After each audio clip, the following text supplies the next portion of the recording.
Hello and welcome to Property Money Tree's Maximising Property Values, the once a month show where I break down the steps of how to recognise, enhance, and then extract the values in property in order to create wealth. Would you like to find out how you can benefit from the steps of maximising property values? This is even if you don't own a property yet or have a deposit.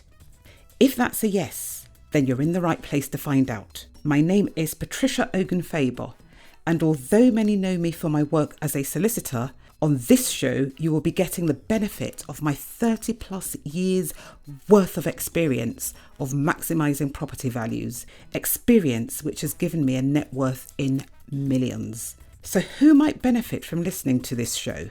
Literally anyone with an interest in creating property wealth. Hello and welcome back. So today I'm going to be talking about the third and the last in this series of starting a property business with very little money. And today's topic is all about buying agents. So in May, I spoke about sourcing agent businesses. In June, rent to rent. And for this month of July, I'm talking about buying agents. Now, if you don't want to invest in property, or you want to invest in property, but you don't have enough money so that you can pay a deposit on your own property, you can still get involved in a property business. You can still make money from property, and you can do so with very little upfront money, very little costs. We're talking roundabouts £1,000 to actually get the business started. And then obviously they're going to be like ongoing costs and things like that. But in order for you to start and, put yourself out there and start attracting clients, we're talking roughly about £1,000. So, for a sourcing business, for a rent-to-rent business, obviously, rent-to-rent business, you'd still need to pay, deposits and, your rent and stuff like that. But in terms of actually getting yourself started so that you can go out there and market yourself, we're talking the same thing, roughly about £1,000. And the same applies to a buying agent's business. Now, exciting news. A few of us are clubbing together and we're starting a buying agents academy. Now, this will train people in how to become efficient and very effective buying agents. This will involve being trained, how to write reports to clients with ongoing support. So if you think this might be for you, send me an email, patricia@propertymoneytree.co.uk. That's Patricia, Patricia, @propertymoneytree.co.uk, and just put buying agent in the subject box. And when we go live, which is going to be later on this year, early next year, hopefully this year, because we are actually working really hard for this, then you will be one of the first people to go live with us.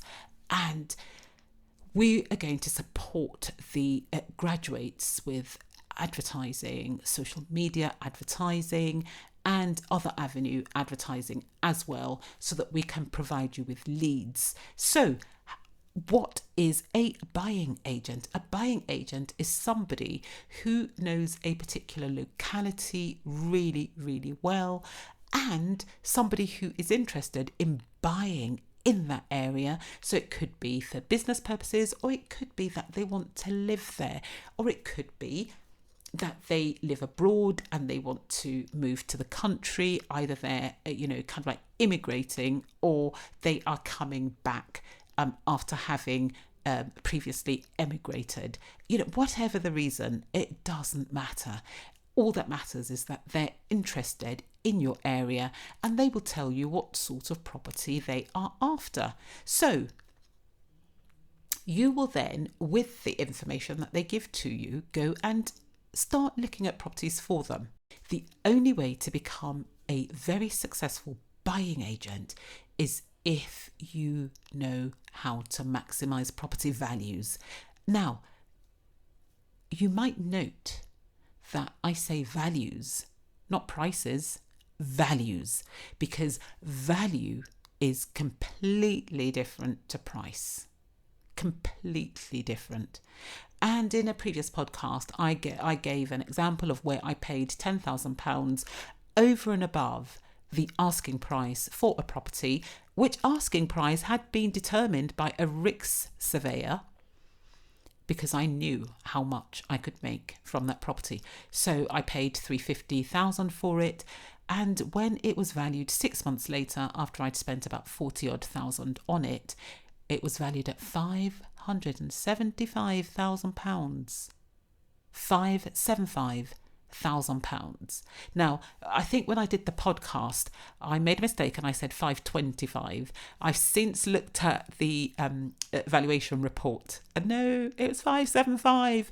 So that was a really, really good one. So that's the sort of thing that you need to be able to see that in your properties, so that when you are reporting back to your client about the properties that you've gone to see, you can give them a comprehensive report. Now, in this academy that I mentioned earlier, you will be given support as to how to write your reports, what to put in the pack to your client, and so on and so forth. So the way in which it would normally work is that when a client submits an inquiry, they will pay a fee. Then you go, you have a look at the properties, and you are able to recommend 3 usually to them and say, happy with all 3, here are the reports, and which one do you want to go for? Now, once your client chooses one, obviously you don't give them the address, you just, give them the bare bones. And once they choose one, you then get your buying agent's fee, which could be £2,000, could be £3,000, could be linked to the price of the property. So let's assume you get £2,000 per property. How many of those would you need to be able to get in order to become financially independent? Because I don't know if you've been on one of the Maximising Property Values workshops, or if you've heard me speak in clubhouse rooms. But Maximising Property Values is all about, creating generational wealth and or financial independence. Become your own boss, do your own stuff, build your own future, realize your own potential, your full potential, work for yourself, earn for yourself, create for yourself. That's what Maximising Property Values is all about. And for any of these 3 businesses that you might be able to start with very little money, all you need to master are the 4 steps. They're very simple steps of maximising property values. 1, recognise. You need to be able to recognise value in property. Now, the one, again, that I've mentioned today, where I said I paid £10,000 more than the asking, if I hadn't recognised the value in that property, I would have been crazy to have offered £10,000 over and above the asking.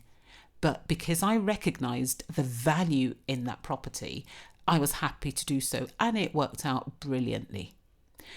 2, secure. Now, sometimes you can't actually buy a property immediately, and that may well be the situation with your client. So you need to be able to advise them on how best to secure the property in question. Are they going to go for a purchase lease option? Are they going to go for a delayed completion? Are they going to go for a conditional sale? All of which I've spoken about in previous podcasts. Which of them is going to suit your client best? 3rd step is enhance. What can be done to the properties that you're looking at in order to increase their values? What can be done?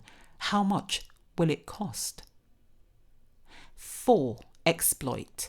How does the client get their money out? Are they going to go for a BRRR strategy, buy, refurbish, rent, refinance, repeat? Or are they going to sell? Are they flipping? Are they going to live there? With the knowledge and the assurance that they are actually sitting on, quite a bit of equity once they follow all of the steps that you may well be advising them to take. So it's so important that you are able to master all 4 steps. So if you graduate from the academy, you will know how to do all of those things and how to present a report to your client, the person who has given the instructions to go out and find a particular property for them. Now, who might your clients be? They could be anyone. People who want to live in a property, people who are looking for investment, people who are buying from abroad, other people who are relocating, people who are buying for parents, people who are buying for children, people who are buying for siblings. The sky literally is your limit in terms of who your clientele may be. Oh, honestly, if you are hardworking, I cannot see any reason why you would not be able to make a success of this business. Now, one of the difficulties I suppose that people might have with this type of business is in actually letting the clients know that you offer this particular service. And this is where the academy comes in, if you are a member, because what we're going to do is carve up the country so that people have control over particular parts of the country. And perhaps if you are a graduate and you see that it works for you, you've done it for a year and it really works, you may want to think about taking on a franchise, because if you do that, then you will have exclusivity in the area that you're granted a franchise in. So honestly, it's so exciting. I am really, really excited about this. And I just hope that none of my competitors are going to be listening to this so that they go and steal the idea and start before we do. But no. No, there's room in the market for everyone. And at the end of the day, cream will always rise to the top. Quality will always trump somebody who's just about stealing other people's ideas. So, can't let that stop me from actually sharing what could potentially be a life changer for people. So happy to do that, even though we're not live yet. Because you see, Maximising Property Values, which is the educational arm of Property Money Tree, my kind of like business to do with property, is all about helping people create generational wealth and financial freedom. So why would I not share that with people? Of course I'm going to. So let me talk about the costs, the likely costs of you setting up this buying agent's business. So just as I spoke about the costs when we were looking at sourcing agents and rent to rent before you actually find your first deal, the costs are very similar, about £1,000. So you need to register with the ICO, the Information Commissioner's Office, and that is for data protection purposes. So when you're running your business, you're going to have like people's details, their names, their addresses, their phone numbers, all of that information. If it fell into the wrong hands, could put your clients' interests at risk, be it their financial interests or even their physical well-being. So when you register with the ICO for data protection purposes, you are actually signing up that you are taking certain precautions with the data that you are processing, and that will help protect, if you do what you say you're doing and what you've done, then that will help protect the information that you're processing. So that is so important, and it costs £35 a year if you opt to pay by direct debit. Then you've also got to register with HMRC. Now, HMRC, Her Majesty's Revenue and Customs Department, and you'll be registering for anti-money laundering purposes. And that is just to make sure that dirty money, so that's drugs money, crime money, all of that sort of thing, doesn't pass through your hands. So you'll have to learn, how to spot that sort of money and how to report it to the correct officials. So that is just so important. And HMRC will register the premises from which you are trading, as well as a fit and proper person or people. And roughly, if you're going to be starting out, you're looking at about £450 to actually start up. And I say roughly because, these amounts do change from year to year. So whilst in 2021, it's £450, in 2022, it could be a different amount. It depends on when you're actually listening to this podcast. Then you've got to register with one of the ombudsman services. And for property, we've got a choice of 3. We've got the Ombudsman Service, we've got the Property Ombudsman, and we've got the Property Redress Scheme. Now, for about £100, you can register with them, no problems. And then lastly, you've got your insurances. Now, insurance is so important. It's so important because that is what will keep your shirt on your back. And for a buying agent, just like a sourcing agent, just like, if you're doing your rent-to-rent business, the insurances that you want to definitely take out are your professional indemnity insurance and your public liability insurance. With those two, you should be covered. And you should be able to get both of them, for about £450, £500. So again, we're literally looking at about £1,000 for you to make sure that you're running your business lawfully and you're running it in the best way possible. Because the last thing you want to do is to start a business and start breaking the laws of the land. No, you're not going to last long. So you need to make sure that you're properly registered. And once you are registered, you don't need to go and register again. Say, for instance, you register because you want your primary business to be that of a buying agent. You don't need to register again in order to carry out sourcing activities. Or if your primary business is going to be sourcing, you don't need to register again in order to do the buying agent's work. So it's just like, one registration will cover all of these. And the last thing will be, how do you actually trade within your business? Are you going to be a sole trader? I.e., you are just working for yourself? Are you going to be in partnership, which means that you and somebody else or some other people, you come together in order to carry on the business to make a profit? Or are you going to do it through a company?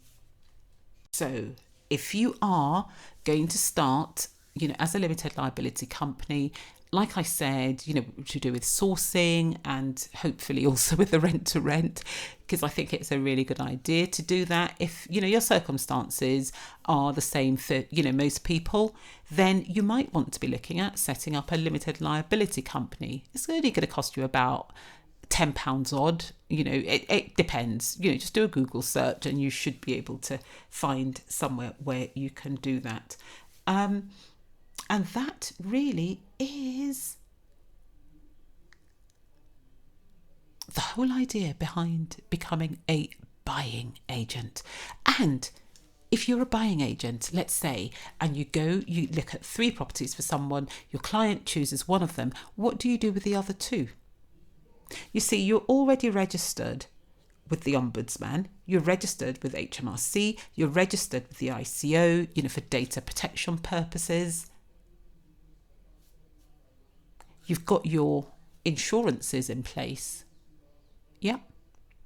You can turn your hand to sourcing. Or you can give the properties, the additional 2, to a sourcing agent for a fee. Do the sky is the limit. There's no reason why you can't, I've spoken about three 3 business strategies that you could do in order to make money.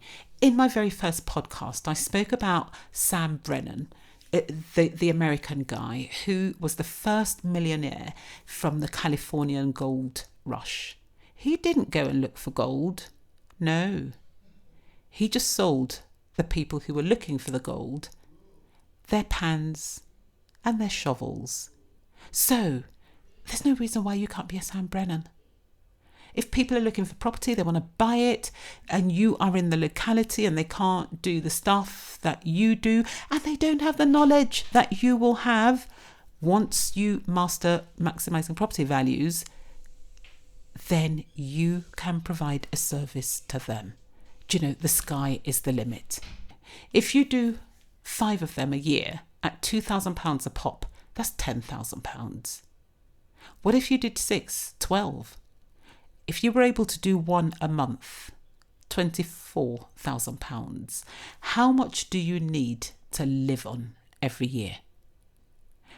What is the cost to you of being financially independent? And we're just talking buying agents here. What about the fees that you can make as a sourcing agent from all of those extra properties? Think about it. And if you're interested in being part of the Buying Agents Academy, I'm not going to tell you the name just yet. Nope. Just send me an email to patricia@propertymoneytree.co.uk and put Buying Agent in the subject box, and I will keep you informed. And you can be one of the very first people to be in the academy, which is going to be supported with advertising, social media advertising, and other advertising as well, to just let people know that we're there and we're providing that service. So if you'd like further information about it, just send me that email. And in the meantime, enjoy. Thank you for joining me today, and I hope that at the very least you have found the talk thought-provoking. If you enjoyed the show, please do subscribe. In any event, please do rate and review the episode, because it would be great to read your feedback. Thank you very much, and hopefully see you next month.